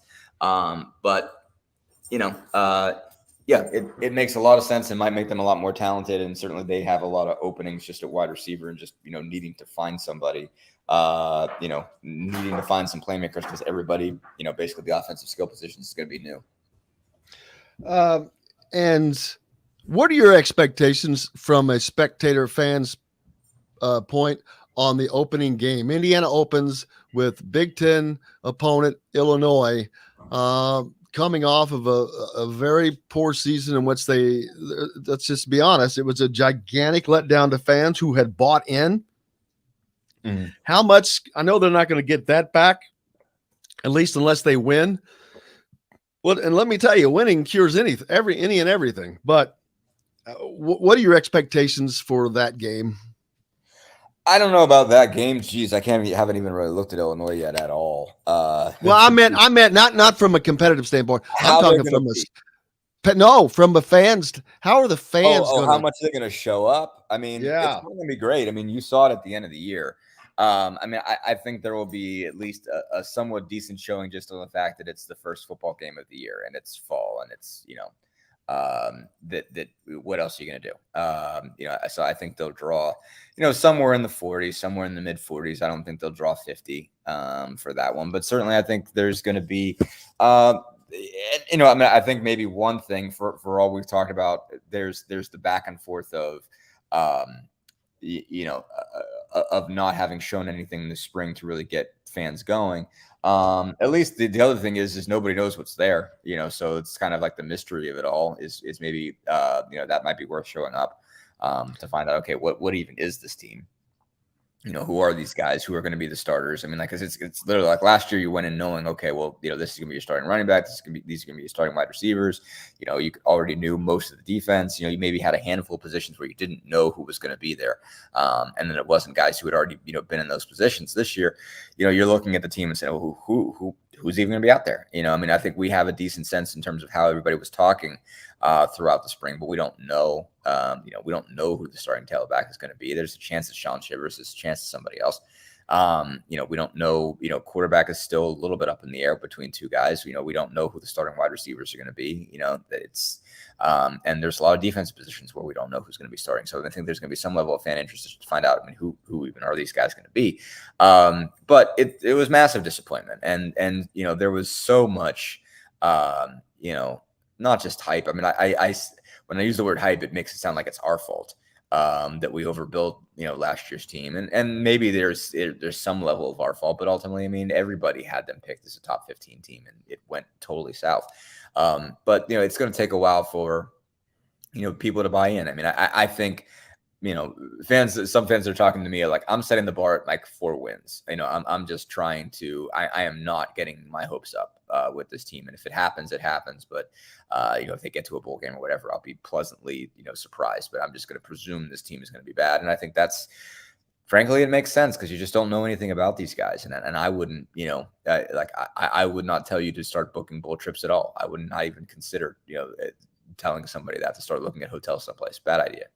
Just wait to see how it plays out. I mean, and it's back to a season where last year we're like, well, Michigan was down and Michigan State was really down, and Penn State was even a little bit down. Like how much better can they be in a year? And the answer was a whole heck of a lot. I mean, I remember Jim, you and I were talking about Michigan, like, okay, well, how are they going to be any better? And they end up in the playoff. So, well, I mean, Michigan State. And speaking of Michigan State, yeah, Michigan State has gone from firing a longtime coach to paying a guy damn near $10 million a year, and boom, and all of a sudden they're making some noise so quickly. That's mind-boggling, but it is. And so it changes the way Indiana has to look at a season, because I mean you almost have to presume 4 losses out of the gate. When Michigan State's back, that if you're Indiana, you got to presume 8-4 is your ceiling, because when those teams are functioning that way, Indiana's got to be really, really, really good to get a win out of those 4, out of Michigan State, Michigan, Penn State, and Ohio State. Michigan or Indiana will be best served if they do away with those divisions, but we'll see about that. What's it should happen. Yep. It should happen. What's up next for you, my friend? Great idea, man. June's quiet. June's really quiet. So, trying to push some things. Thank goodness. For Thank goodness. August. Yep. Start to think about, start thinking about football stories and start getting those, talk to some outside sources and everything like that, and try to start working on some football features. Yep, it's summertime, and I've got some Wow Club cards coming to you here as soon as I can get them in my hand, and you can get you some nice fat steaks and sausages from BB's Market to put on the grill. Hey, Dustin Dopirak from the Bloomington Herald-Times. Cannot thank you enough, brother. Appreciate it, Jim. Thanks, man. You bet. Dustin Dopirak from the Bloomington Herald-Times joining us. Make sure you give him a follow, and me as well on Twitter at Jim Coyle ISB. And make sure if you're listening on YouTube, you hit that subscribe and like buttons. Got Jim Reamer coming up next. More basketball. Back with it from the Golf Club at Eagle Point Studios, brought to you by BB's Market, the great place where you can order steaks, sausages, sides, whatever you need. BB's Market is your local meat shop, steakhouse, and caterer, no matter where you live, with some of the best custom meats around. Visit bbsmarket.com. Make sure you are on that Wow Club first. Back with Jim Reamer right after this. We'll be right back to the Golf Club at Eagle Point Studios for more Indiana Sports Beat Radio with Jim Coyle, presented by Endeavor Hospitality Group and Andy Moore Honda of Bloomington. Whether you're visiting...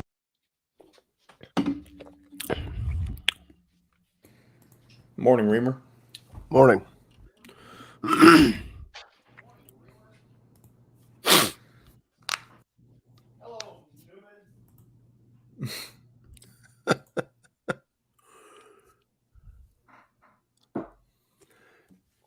Did not go to the All-Star stuff this past weekend.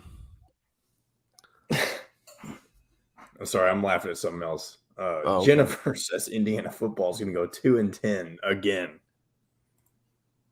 Yeah, well, I've said many times, nothing celebrates mediocrity more than college football. One thing that I'll never understand about Indiana fans, and I'm not just talking about explicitly basketball or explicitly football, is the way they get overhyped for basketball season and underhyped for football season. I always think expectations are way too high for basketball and vice versa for football. Well, that flipped last year, briefly. Exactly, and then you know, obviously the opposite happened. Yeah, and it's, I don't know, football. I don't know the talent, but it's just harder to sustain. Yeah, harder for Indiana to sustain the kind of season they had 2 years ago without just completely stacking recruiting class on recruiting class on recruiting class. Now, well, that's the thing. They've done that. They have a good recruiting class still coming in. So this will be a big year. This year will be a big year for them. They got to do better than they did last year. Yeah, because those, but that's the thing too. Relying on those freshmen, right? That's not a good way to win in the Big Ten. So yeah, those guys have got to be into the transfer portal quite a bit, which we'll see how that works out for them. So. Yeah. So I mean, if they're better, how many games they win last year? They went two. I mean, they got to be better than last year. If you don't, then that's pretty much the end of the momentum if they can't improve. Right. I mean, they've got to be 500 in the Big Ten. Period. Yeah, if they want to be considered a good program. Exactly, I think that's a good. What's the word? Foundational barrier or minimum. Yeah, that's got to be that's got to be the bottom line. There you go, baseline. All right, here we go. One Honda dealer. Get more to your door with AndyMooreHonda.com. Come see us at the all-new Andy Moore Honda, now in Bloomington. This segment is brought to you by K-Bello. Now back to the Golf Club at Eagle Point Studios for more Indiana Sports Beat Radio with Jim Coyle, presented by Endeavor Hospitality Group and Andy Moore Honda of Bloomington. Welcome back. Hope you're having a great Monday. We are, because we're here. Welcome, Jim Reamer from Courtside, Indiana. Welcome. How are you doing? Doing well. Absolutely. Trying to figure out when it starts to get 90. It won't be long. No. Yeah, it's here, baby. It'll be here all week. The next 10 days. There's like a kind of like this weekend, it'll be kind of a little bit more temperate, 84, 83, looking at the map, looking at the weather app here, but the rest of it's mid-90s, mid to upper 90s. It's not like we didn't know it was coming. True. Jordan Hulls is Never Lose Hoop Foundation, helping area kids with cancer. His golf outing coming up on June 23rd. What is today, the 12th, 11th? What is today's date? 13th. 13th. We're 10 days out, folks.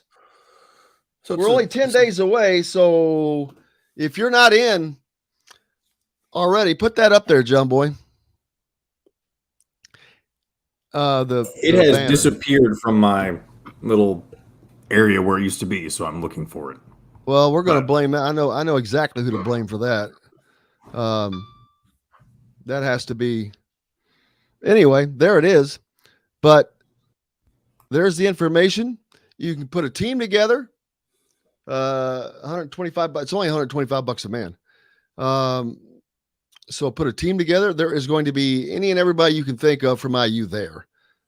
Just was texting with Matt Roth. He's saying, hey, whose team you putting me on? So I know Cody Zeller is going to be there. I think Austin Etherington has got teams together.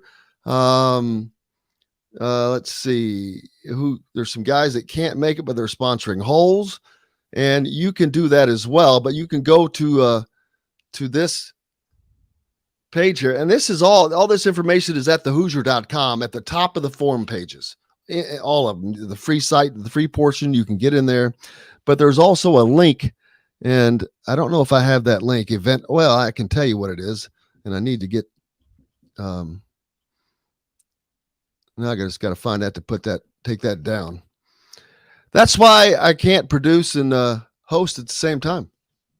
Jim Reamer, how you doing? Doing well. This is one of the main reasons why I think more players. I mean, obviously, this is a little obvious when you live in Bloomington. You go to Bloomington South and you get recruited by IU. But this is a big reason why more players should consider being close to home for college when they can. The network that you're able to create, the amount of connections you're able to foster, and you're it's not that you're set.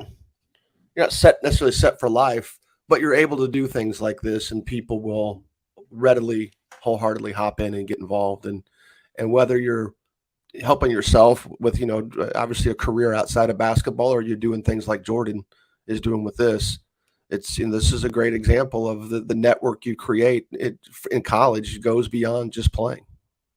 Absolutely. And the fact that this is something that they had already been doing is great. And now it makes it just perfect, a perfect segue, I guess you'd say, for Jordan, because this is already going, and now to come back home, which it was going to be great with him coming back home, and now being a part of the IU basketball staff, it allows him to give so much more back, which is awesome. It's awesome to see, and it's triple fold. I mean, it allows him to give back. It allows fans to participate in ways that they normally can't. They're going to get to hang out with guys, Mike Woodson, Tom Allen, all those guys, former players. How often do they get to do that in a nice, relaxed atmosphere? Pictures, all that stuff. That doesn't happen very often. And you get to have fun and play golf on top of it. Yeah, the visibility of it is just enhanced when you're where you grew up, and people know who you are. because they want to support you. They want you to be successful. And there's just, George Hill the same way, plays at IUPUI, stays around and gets involved in the community, gets involved in the Dust Bowl and gets in situations where he's providing, and some of it's little and some of it's big, but the little stuff is like he's providing backpacks and food vouchers and things like that for kids through the Dust Bowl and through other things that he's involved with. And obviously he supports the AAU program that's had some talent here in their run. And he puts a lot of money into that stuff. And, a lot of it is obviously he's from Indianapolis. He's from, he went to Broad Ripple, but it's also that he played and had a great career at IUPUI, and he's a big part of the city in the basketball community, and he's able to capitalize it, not only with his own money, but getting people involved who know how to help and who are willing, not necessarily know how to help, but are willing to help kids and families that need the help. And it's important because we talk about these games all the time, leagues, whatever the case may be. But this is the stuff that's really important. And it's awesome to see both come together for one helping the other. Here's the link. If you're watching on YouTube, you can see it. If not, you can listen because it's short and easy. mightycause.com/story / never lose hoop. That's not what's up there right now because it won't. I keep trying to edit it. I don't know why in the world. I'll just have to rewrite it. But it's mightycause.com /story / never lose hoop. I'll get that back up there again for you. Of course, the flip side is that as much work and as much time and some money that Kyle Guy is putting into some of these activities that are similar, it would have been nice if Indiana and Purdue would have recruited him a little harder. That's the other. Well, I guess that's the other side of it. Here's the thing: something happened. I don't know what it was. I have not heard the official story, but something happened between him and Crean that I don't know if it was just recruiting issues or what it was. But he that's why he didn't come to IU is because I'll get that story. I'll get that story. But yeah, there's definitely something that went awry there.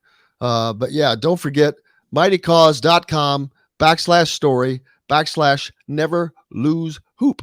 You can go there if you just want to donate. And if you donate $100 or more, you become an official sponsor, a whole sponsor.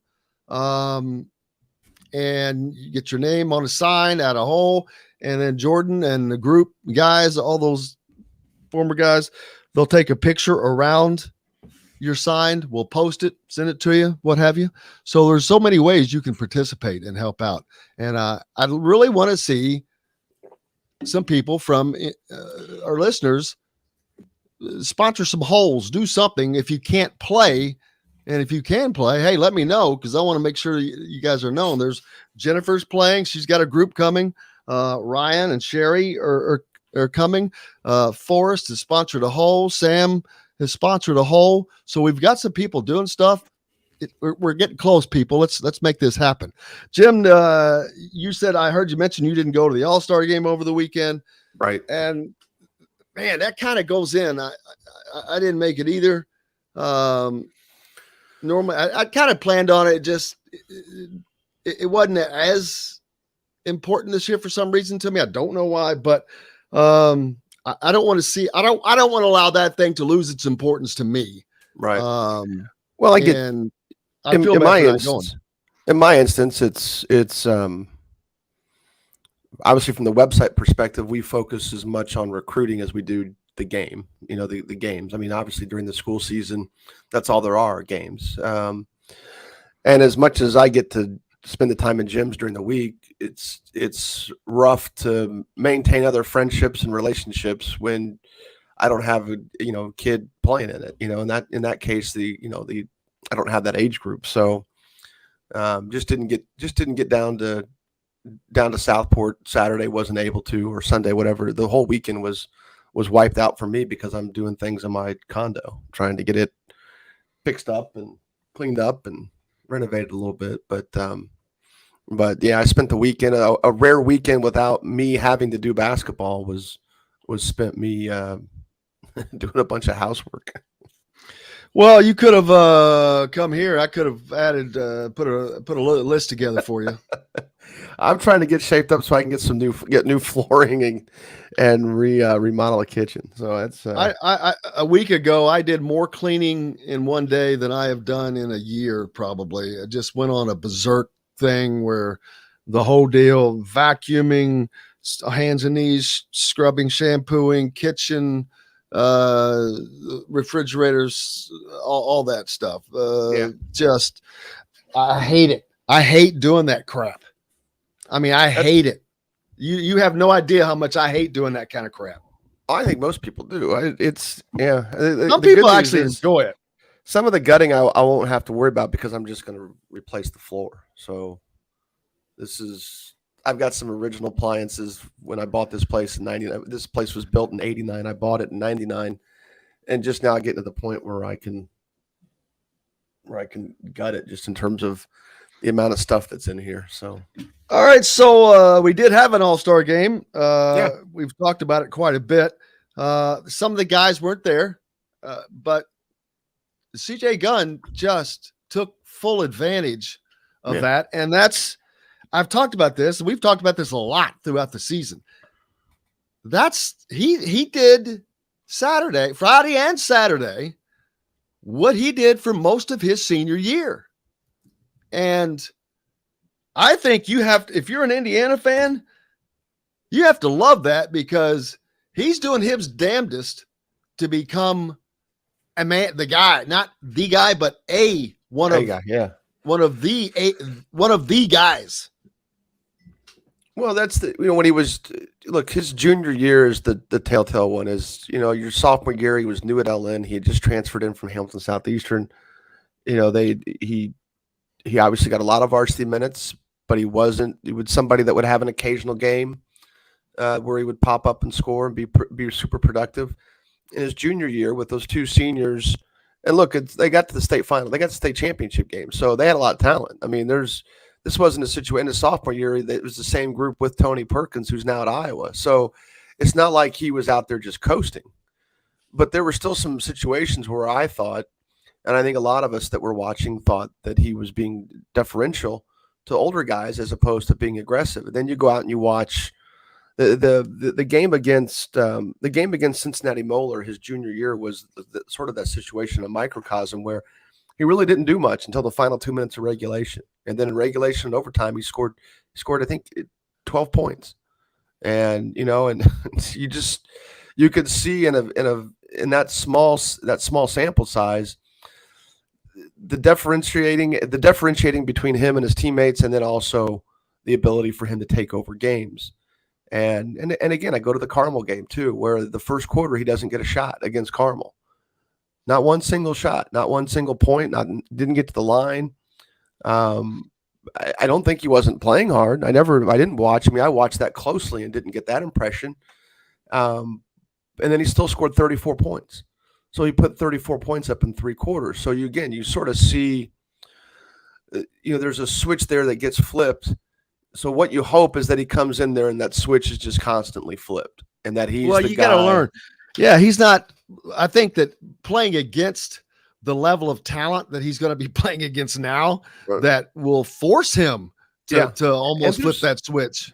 And it's not like you expect him to come in and you hopefully you can come in and him be the shot maker that they need, even if it's niche situations, even if it's 10 minutes at a time where he can come in and provide that. Because then what happens is if he can end up on a scouting report as a guy you have to guard, as a guy you can't leave, as a guy that, he can play minutes where the gravity of his ability to score just changes the opportunities for everybody else. I mean, it's just somebody that you have to guard, and not somebody who's out there just trying to find his way. And look, there's a lot of really good guys there's a lot of guys that have good careers who spend their freshman year trying to find their way. And I think that's the other thing too, is that this instant gratification that the fans expect from prospects sometimes causes them to lose favor over a player because he has an average freshman year, or maybe even a freshman year where he's on the fringe of playing time. And look, Indiana's depth this year, there's a chance he could be the 10th guy in the team and not get a lot of minutes, and being the 10th man at Indiana still means you're a damn good basketball player. But it'd be nice if he could provide them something early and often that they need, which is outside shooting and the ability to also score off the dribble, because his mid-range game is every bit as good as his 3-point range. Yeah, and playing with all that extra talent is just going to, like I said, it's going to force him to get better. And he just seems like he is that guy because he's already heading in that direction. So we'll see. We'll find out. Can't put a lot of pressure on him, but we'll certainly find out. Indiana's in much better shape going in to this summer as they start now than they were a year ago. There's no question with the addition of Jalen Hood-Schifino, Malik Reneau, and Caleb Banks, along with CJ Gunn. Speaking of which, let's see, Indiana is getting a visit today from 2024 forward Asa Newell from Florida. He was in Indianapolis for the Crossroads Elite Invitational this past weekend. Stood out. Number 33 in the Rivals top 70 of the class of 24. Offers from Illinois, Alabama, Florida, Arkansas, Wake Forest, Missouri, Oklahoma State, Ole Miss, Georgia, and Georgia Tech, among others. Originally from Fort Walton Beach. He is transferring to Montverde Academy for the upcoming season. And, of course, Indiana has a nice relationship there with Jalen Hood-Schifino and Malik Reneau already on the roster, and they're already in recruiting KJ Evans from that class and Derek Queen as well. So, Indiana, if they could set up a pipeline there, that would be something, huh? It would be a bad pipeline. Yeah, there's look, you want to be the state of Indiana produces a lot of talent. You want Indiana to be in the game among all the best players that come out of the state. But you also, there's nothing wrong with having a couple of other areas where you can draw players from. And it was nice, during Knight's runs, he was getting anybody he wanted from Illinois and Ohio as much as he was from Indiana. And that's a great area to recruit from. It's not always that easy. So if they've got a pipeline somewhere else, if they got connections somewhere else that can continually feed talent to the program, then that's the way to go too. So. Yeah, well, we'll certainly find out, but that's a visit they're getting today. And then on Wednesday, they're getting an unofficial visit from Xavier Booker.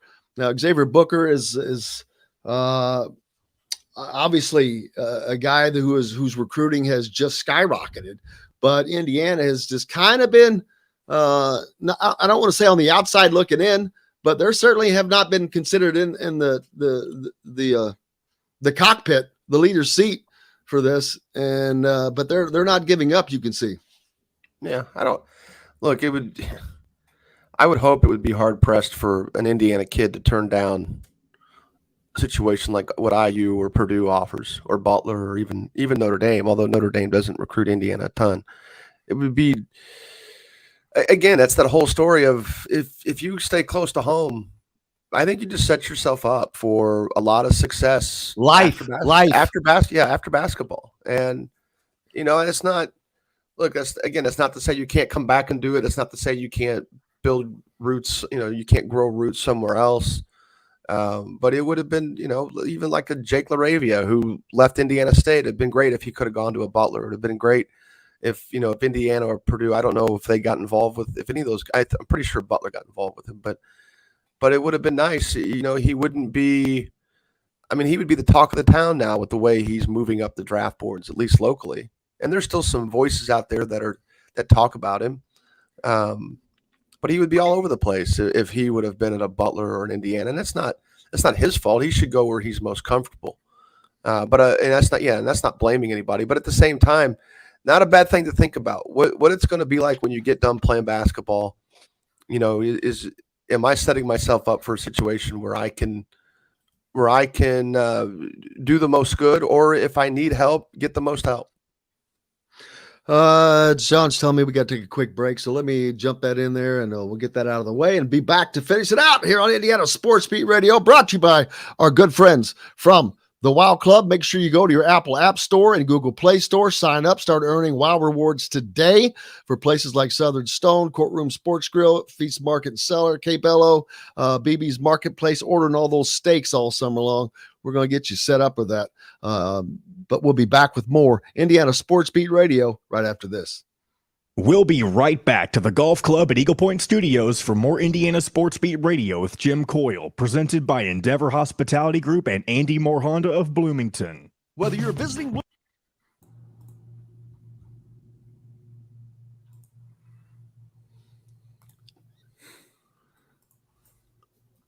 I'm just a homer when it comes to basketball.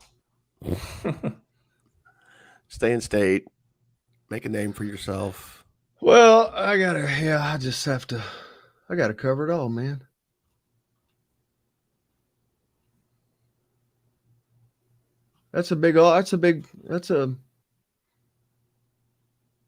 Man, they're killing it in recruiting. Who? The thing is, Indiana. Oh, Indiana, yeah.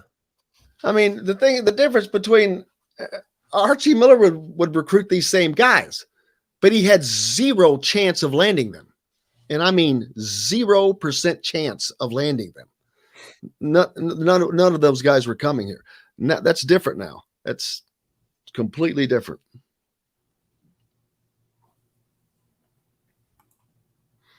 Lil Rhodey. Got to find somebody who can make shots, though. Oh, Jim, I meant to send you. There was this dude at this restaurant we were eating at that looked exactly like Archie Miller. I was going to take a picture and send it to you, but I forgot. Well, I didn't. You need to create a Lil Rhodey. Right. You need to create a Lil Rhodey character. Lil Rhodey. Lil Rhodey.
Man, we're all quiet here during the break. Jeez. I know. I'm just reading something. All right, here we go. 30 seconds. Hey, this is John, the producer with Indiana Sports Beat Radio. We're now a part of the Rivals Network. TheHoosier.com is where you can find complete coverage of Indiana basketball, football, and plenty more. Simply go to TheHoosier.com and sign up. It's free. You can also find full episodes of Indiana Sports Beat Radio on the homepage or on the station every week, Monday through Friday. If we're not on a station where you live, we should be. Ask for Indiana Sports Beat Radio. This segment is brought to you by Bubba's 33 in Clarksville. Pizza, burgers, beer. Now back to the Golf Club at Eagle Point Studios for more Indiana Sports Beat Radio with Jim Coyle, presented by Endeavor Hospitality Group and Andy Moore Honda of Bloomington. Welcome back. It is the first day of a hot week, Monday. Hope you had a great weekend and that you're going to be able to stay inside because it's going to be a warm one. Brought to you by our good friends at Bubba's 33 in Clarksville. Pizza, burgers, beer, located right off of I-65 down in Clarksville when you're down in southern Indiana. And you might as well stop by and see our good friend Dr. J at Reynolds Family Dentistry for that championship smile in Sellersburg. 5 minutes away from each other. Hope you're ready for a hot week because it's going to be that way. What's up next for I know that the IBCA Top 100 Showcase is coming up in Brownsburg. Yeah. Brownsburg or Ben Davis? I've got Brownsburg, but I'll have to look that up. It's usually at Ben Davis. Now, who knows? They may be doing some construction stuff, but yeah, Brownsburg. Man, I can't believe the amount of gyms they have. I mean, I know Carmel does as well, but yeah. Let me check that real quick. But right now it's leagues. It's came down to IU team camp last weekend, not this past weekend, but the weekend before that. Going to Purdue Thursday. At least that's the plan. And you were at the team camp, right? Yeah. Did you happen to get to see Cups and was it Travis Perry? Travis Perry play? Yeah, Perry was better that game. Well, no, there's no question. That's been the big talk. I mean, he was impressive, and a lot of it is the shooting. I mean, Cups did some good thing. I mean, look, Cups competitive, tough kid. There's got a great motor.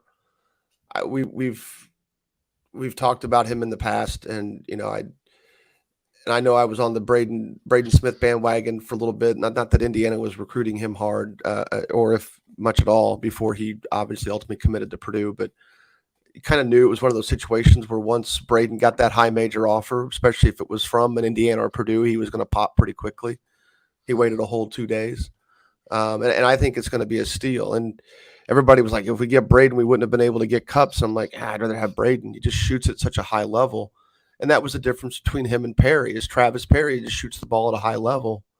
And Cups will probably be able to hit open jump shots, but he's not going to be able to, put it up at the rate and ratio that those two guys can. And he's a little bit bigger than Perry. So maybe he translates a little differently in the Big Ten, especially defensively. Maybe they think, and that's not to say Indiana's not going to recruit Perry or isn't, but just in terms of those two guys going against each other, Perry was the better player that game. But I can see, there's definitely a physical difference between the two, and Cups is a bigger player, but he's not so much big. He's not so big that he wouldn't be a big point guard in the Big Ten. He just would kind of be an average. At some point, didn't it just come down to what you can do? I mean, this dude could shoot, man. He could just flat out shoot. I mean, Perry's wonderful. Yeah, I would recruit him. I mean, there's no question. I'm wondering why they haven't offered him yet. I don't know. Sometimes coaches the deal with Archie Miller was he didn't like small point guards. That's why he wasn't recruiting Braden Smith. And that worked out well for him. And that's ironic as hell because he was successful in the ACC as a small point guard who, by the way, couldn't shoot. I coached against Archie when he played. Couldn't shoot in high school. He couldn't shoot in college. And, it's his game was toughness, IQ, being quick, especially his first couple of steps, and just making outstanding decisions and having great vision. Now, could he hit open jump shots? Absolutely. Did he get a ton of them at North Carolina State? I don't think so. I guess we could go back and look, but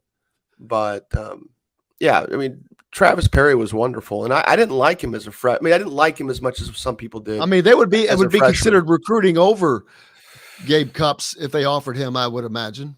I mean, because they both probably are just pure point guards. I mean, you could play, for example, Hood Schifino. Let's say they were here together. I know they're 2 years apart, and we'll see what happens with Hood Schifino's career. You could play Travis Perry with a bigger other guard and swap out who's the primary ball handler. Is Perry bringing it up? Is he then coming off screens? Would Hood Schifino bring it up? I mean, you could play that game because then they could cross match, and you could just put Perry on whichever guard you wanted from the other team. I mean, the question about Perry's defense is going to be an issue regardless of who he plays with, just from a size factor. I mean, he's not short; he's 6 feet, but it would be, I think just because it would be hard pressed to play Cups and Perry together for prolonged periods of time. Yeah, you would be kind of considering that as an over recruiting, but yeah, I could see Travis Perry playing alongside a bigger two guard or a bigger other guard, with positionless basketball the way it is now, and having it not be an impact at all on who plays and who gets what minutes. Actually, it could be considered an over recruiting of Gabe Cupp's high school teammate, Jonathan Powell, who they've offered, who's a shooting guard. So I would definitely throw that offer out, but we'll see how that goes. But plenty of time. What's up next for you? Leagues. There's a league tonight in Greenfield that I'll go to. Yeah, leagues, summer, June leagues, basically. And then the big one in the area is at Grand Park, and then also Finch Creek. Those two facilities. It's the same league, basically played at both locations. It's just teams getting games. They play 2 games every Tuesday night. The thing with like Cathedral plays in it, they have 2 teams. Can't remember which one's their top group and which one's their other group. But they play, I think sometimes they play in different locations. So you're kind of screwed if you pick the wrong one. I know the group that was at Grand Park last week didn't have their top players, so I'd have to find out which one that was. Well, appreciate you. I also want to shout out to Kyler Staley from thehoosier.com. Make sure you give him a follow and go there. And Dustin Dopirak from the Bloomington Herald Times. Give him a follow as well. And me, please, on Twitter, at Jim Coyle ISB. Make sure you hit subscribe and the like button if you're listening on or watching on YouTube. And for our friends down at The Ref 97.7, I hope you have a great day. Get out on that river. Do some tubing. It's going to be a hot one for the rest of the week. We're back tomorrow to do it all over again with Kevin Brockway and crew. K-Bro. No Mike DeCourcy tomorrow, but we'll have plenty more to do. Jim, I hope you have a great rest of your week, and I hope everybody else has a great rest of their day. For Jim and Kyler and Dustin and JTP, John, the producer, welcome back. I'm Jim Coyle. I will see you on the radio. Thanks for listening to Indiana Sports Beat Radio. Be sure to subscribe to our YouTube page for more clips and team coverage of Indiana basketball, football, and more. You can also find full episodes and tons of other content on thehoosier.com. We'll see you next time for another edition of Indiana Sports Beat Radio.